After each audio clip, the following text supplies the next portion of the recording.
Oi, boa tarde a todos, obrigada pela presença. Estou muito honrada de estar aqui nessa mesa com o professor Emerson e a professora Arícia. Eu espero poder contribuir um pouquinho com o assunto, né, e poder trazer um pouco de informação para vocês sobre o assunto que me coube hoje, nessa tarde de hoje. Meu nome é Caroline e eu sou aluna do mestrado da UERJ em Cidade e eu pesquiso um pouquinho esse tema. E é por isso que eu vou falar um pouquinho sobre isso com vocês. Quer dizer, a expansão de infraestrutura em regularização fundiária. Eu queria primeiro assentar vocês um pouquinho o pano de fundo. O que a gente tem no Brasil? O problema no Brasil não é a falta de terra. O problema aqui é o acesso, um acesso assimétrico à terra.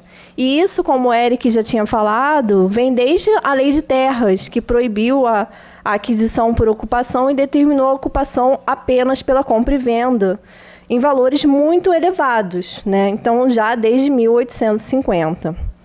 E o que a gente tem? Se a gente sair aqui hoje, a demanda solvável, que são aquelas pessoas que podem comprar imóveis, você pode comprar um imóvel sem problemas nenhum, você pode financiar um imóvel sem problema nenhum. Agora, a demanda insolvável, daquelas pessoas que não têm condições de comprar, né, o que elas fazem? Existem programas governamentais, obviamente, mas o problema é que a demanda é muito grande e o governo não consegue comportar essa demanda, né? E aí o que a gente tem que pensar? O que essas pessoas fazem? Ou elas vão para locais muito longe, que não têm infraestrutura, ou elas acabam tendo que buscar o mercado informal. Que é o quê? Os assentamentos irregulares que está lá na lei da REURB, lá no artigo 11. O assentamento urbano informal, consolidado, etc.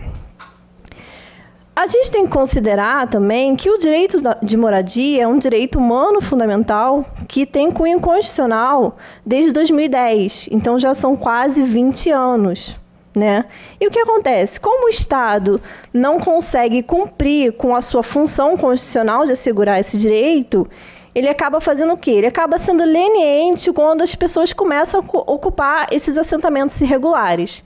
Então, no momento que você tem 1, 2, 3 famílias ocupando aquele local, que seria fácil para o Estado remover aquelas pessoas, o Estado não faz. Ele deixa as pessoas ali, não fiscaliza, não utiliza o seu poder de polícia para ir ali e remover aquela irregularidade.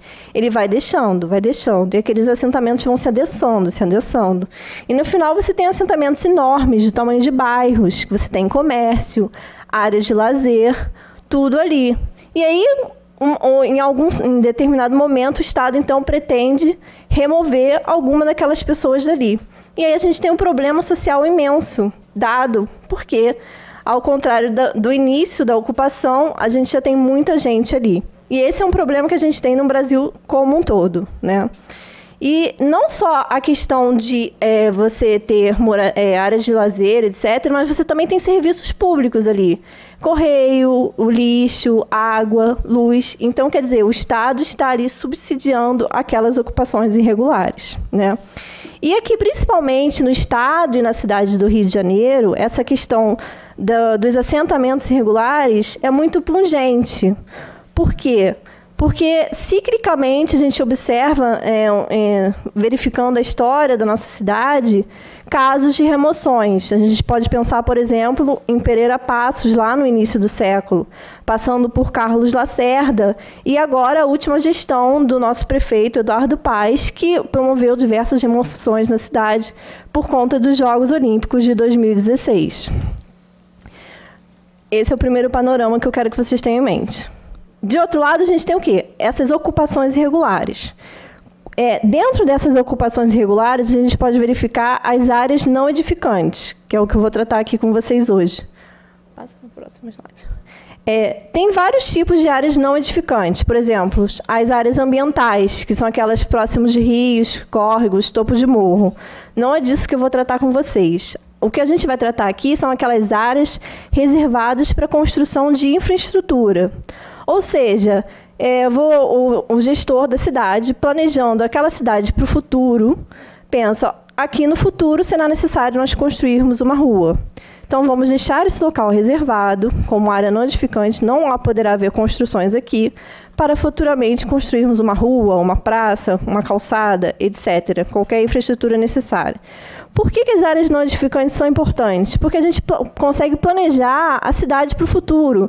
Quando a cidade se adensar mais, você já tem ali mais ou menos planejado. E a gente também não vai gastar o orçamento, que é escasso, né, para construir uma obra agora que não é necessária, e também a questão de manutenção. Então, a gente também está otimizando o orçamento. É claro aqui que, de maneira nenhuma, eu estou buscando estimular a ocupação dessas áreas. O ideal é que isso não acontecesse. Mas a gente tem que ver sempre a realidade. Como diria o Digui, que é um autor francês, o direito tem que estar espelhado na realidade. E a nossa realidade existem esses assentamentos regulares, e nós temos, como juristas, temos que olhar para eles e analisar essa situação e buscar respostas. Por isso que a gente tem que tratar desse tema.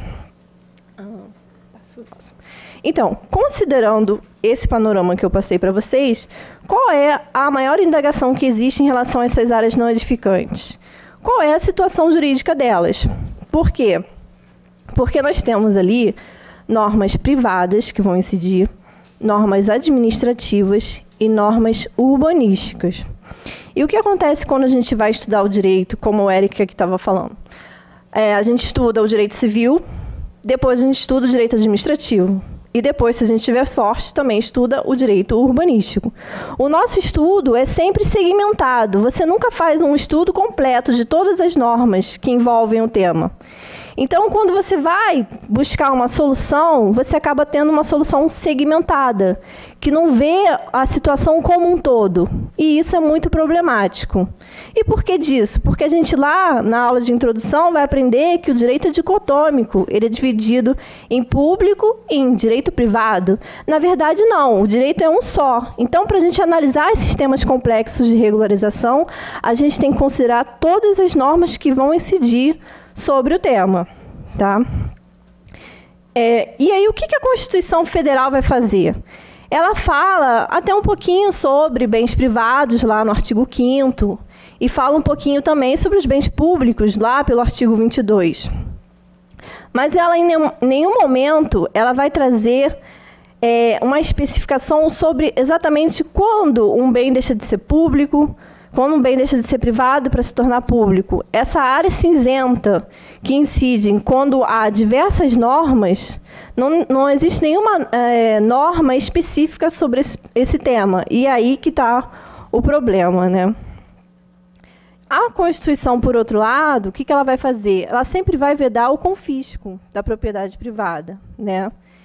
E ela também, não só a Constituição, como outras normas, que foi falado aqui pela Luma, trazem procedimentos específicos nos casos de transferência de dominialidade. Então, tudo isso a gente precisa considerar para resolver esse problema que eu trouxe aqui para vocês, né? Uma outra questão também é que, sim, existe o interesse público de se manter a reserva dessas áreas. Só que esse interesse público ele não pode existir por si só, né? E a questão do valor econômico daquela propriedade, ele vai se esvaziar por completo? Isso seria possível, né?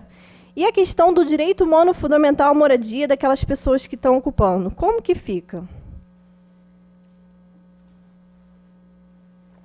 Então, eu trouxe 3 perguntas aqui para a gente poder pensar junto. Não vou responder, mas só para a gente pensar junto. Essas áreas não edificantes, que possuem assentamentos irregulares, essas pessoas possuem direitos possessórios? É possível dizer que existem direitos possessórios ali? Uma primeira coisa que eu queria dizer para vocês é que a gente tem que considerar que a posse ela é regulada pelo direito civil. E a questão da restrição administrativa ela é regulada pelo direito administrativo e o direito urbanístico. Então, são incidências diferentes, certo?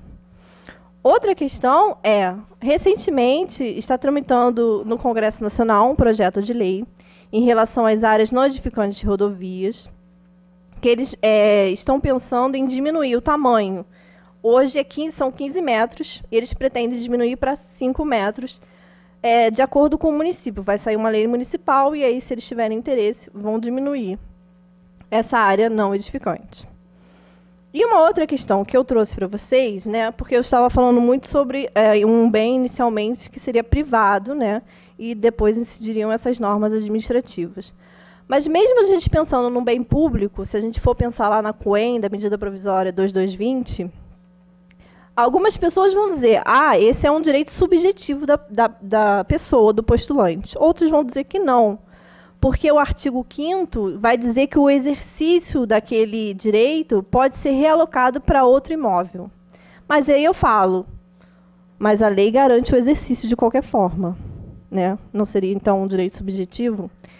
Essas são as questões que eu trouxe para vocês pensarem se haveria ou não direitos possessórios nessas áreas não edificantes. Outra questão que eu trago é a questão da função social, lá do nosso famoso autor Digui, o autor francês. O que o Digui vai falar? É que a função social, ela não é só da propriedade, né, que é a mais famosa. A função social de cada um dos indivíduos que compõem a sociedade e também, principalmente, dos agentes públicos. Eu pergunto para vocês, essas ocupações, elas cumprem uma função social? Essa área que está reservada, sem construção, estaria cumprindo uma função social? Ou essa função social só estaria sendo cumprida quando a infraestrutura estivesse construída? Porque, veja, a gente está falando de um planejamento, as áreas podem ficar reservadas por anos, décadas. Pode acontecer, inclusive, de não ser implantada a infraestrutura. O gestor pode falar, não necessitamos disso, vamos mudar o uso dessa área. Pode ser que uma área que era para via de circulação de carros se torne uma via de circulação de pedestres. Então, quem está cumprindo a função social? O Digui vai falar muito sobre interdependência social. Ele vai falar que a função social existe quando o indivíduo está cumprindo uma necessidade social. Estamos aqui falando de direito à moradia. Isso não é uma necessidade social? Não existe um clamor social para o direito à moradia? E uma última questão que eu trago para vocês é em relação à indenizabilidade. Por exemplo, na questão da REURB, né, nós vamos fazer a REURB e em algum momento se fala, olha, aqui infelizmente não tem como, a gente vai ter que remover essas pessoas para fazer a infraestrutura. Vocês vejam que a lei da REURB não fala sobre isso especificamente. Ela só vai tratar de remoção para áreas de risco, lá no artigo 13. Né? Vai falar lá. E também, de novo, ela fala que a pessoa vai ser removida, mas o direito dela continua garantido. Ela só vai ser realocada para outro lugar. Então, a pessoa tem que ser removida. Aí, eu pergunto para vocês, vai depender do que vocês responderam na segunda questão. Se existe uma função social ali, então ela tem que ser indenizada. Porque, ao meu ver, uma função social nunca pode ser extinta, mas ela pode ser transformada. Um direito de moradia pode ser transformado numa indenização para que a pessoa possa exercer esse direito em outro lugar de forma digna. Né? E como estavam falando aqui antes, o problema dos valores. Ora, existem normas estaduais e municipais que garantem o direito de indenização para remoção, só que os valores são muito baixos. A gente tem que fazer uma análise constitucional. Se a Constituição garante a moradia, tem que ser efetiva. Se o valor que é deferido não é efetivo, ele é inconstitucional. Então, foram esses os apontamentos que eu trouxe para vocês sobre o tema, em apertada síntese. E eu queria agradecer muito por vocês terem vindo na nossa palestra, agradecer mais uma vez ao professor Emerson e à professora Alice pela oportunidade.